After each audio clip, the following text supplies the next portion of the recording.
Late last week, we spoke with retiring West Virginia Senator Joe Manchin, known for playing a pivotal, sometimes frustrating role with Democrats in many of their legislative achievements. The full interview is on our YouTube channel and website. For the broadcast, we looked to next year when Republicans are fully in charge of Washington. So when you were speaking to us on Face the Nation last January, you said, "I love my country too much to vote for Donald Trump. I think it would be very detrimental to my country." He's the president-elect. Do you think he is detrimental to America? January 6th was a bridge too far for me, and I think everyone knows that. I was one of the few Democrats that went over and worked with him, and we always got along great. We were very friendly. We just had disagreements on some things, but you can do that. When the people speak and they make their choice and the election's over, you better pray everything you have that the president will be successful. This is about our country, and I want him to succeed, and I have said this to him. I'll do whatever I can to help in any way humanly possible. But you've talked about the need to return to bipartisanship and Sure. regular order. Donald Trump is promising to destroy regular order, upend the system. I have How do you reconcile that? I have total confidence and faith in my Republican Senate colleagues that are institutionalists that will not let that happen. They have the chance, they have the power. And I think there's enough Republican senators and Democrat senators too that are not going to let the filibuster blow apart. They're not going to let basically run amok of the reconciliation process just to do anything they want to. It takes 4 Republican senators, just 4. And I guarantee you, I think there's a lot more than 4. Who are going to hold the line? That'll protect the institution. They've been here long enough. What goes around comes around. And in 2 years, this thing could flip.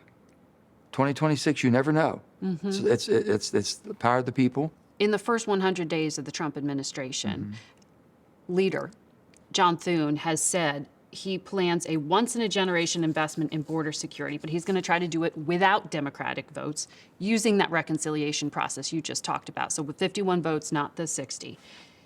You're saying right now that this is not how the system's supposed to work. It's not supposed to be on and policy. yet that is what the Republican leader is saying he's going to do right out of the gate. Hold on, Margaret. If he's going to have to show the financial connotation and the cost it's costing and how it's harming our country, if it's harming it and the financial burden that we're carrying because of all the illegals coming, and he can tie that to it, then he'll have a pathway for it. And then step 2 is tax reform. That's Tax the reform plan. definitely falls in it. Also through reconciliation. Yeah.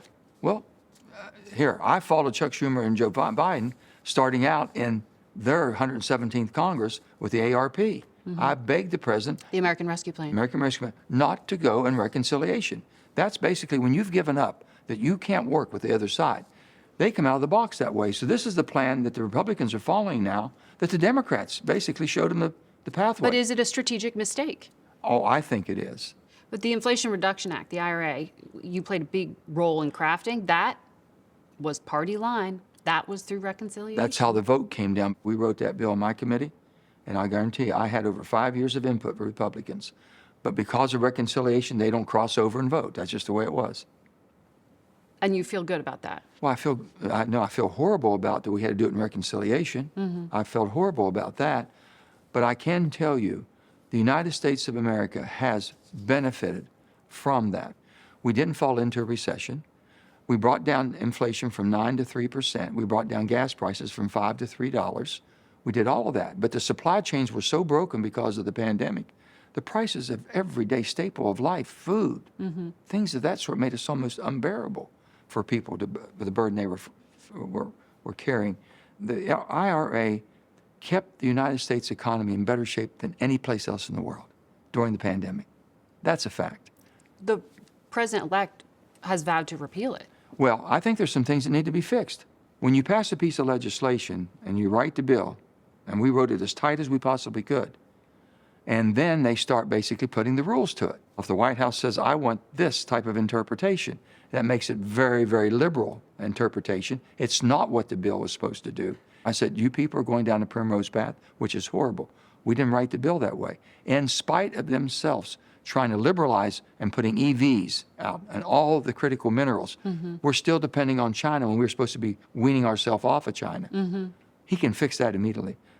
President Trump can come in here and change some of those rules to get back and then change the bill. It'll be his energy bill.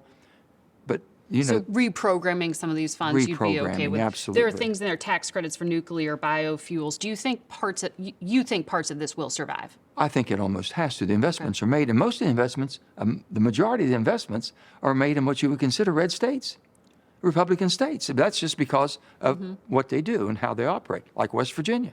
And you didn't hear much about that from the Democratic ticket. They couldn't talk about it. He was tongue-tied. I had no idea. I kept saying, can't you just tell what the bill did? They were saying renewable, renewable, renewable. Only thing I said, you cannot eliminate your way to a cleaner environment, Margaret. You can't just say, I want to get rid of coal, I want to get rid of oil, I want no gas, I want nothing extracted. We're going to do everything with renewables. We'd be a third world country. You can't keep this economy running. Now, you can do it with innovation, technology. So I said, we're going to produce what we need. We do it cleaner and better than anywhere in the world. Producing more. So the bill did exactly on energy production. You wouldn't be number one in the world right now, 30 trillion cubic feet of gas, 4.7 billion barrels of oil. You wouldn't do that if we hadn't written that bill. He can take that and even go further with it. There are so many good things in that bill that he can change it, change the name, it'll be his. I'll help any way I can. You sound, speaking about energy policy, like a Republican. I hope I sound like an American. It makes sense, okay? My Democrat friends were so far off the rail. Okay, I love them all, but I say, guys, but a lot of them really understand it. They just can't speak it because the base is going so far. And that's, I couldn't take it anymore. Alaska Senator Lisa Murkowski, she is a Republican, but she's also known for being pretty independent. She's the best of the best, my dear friend.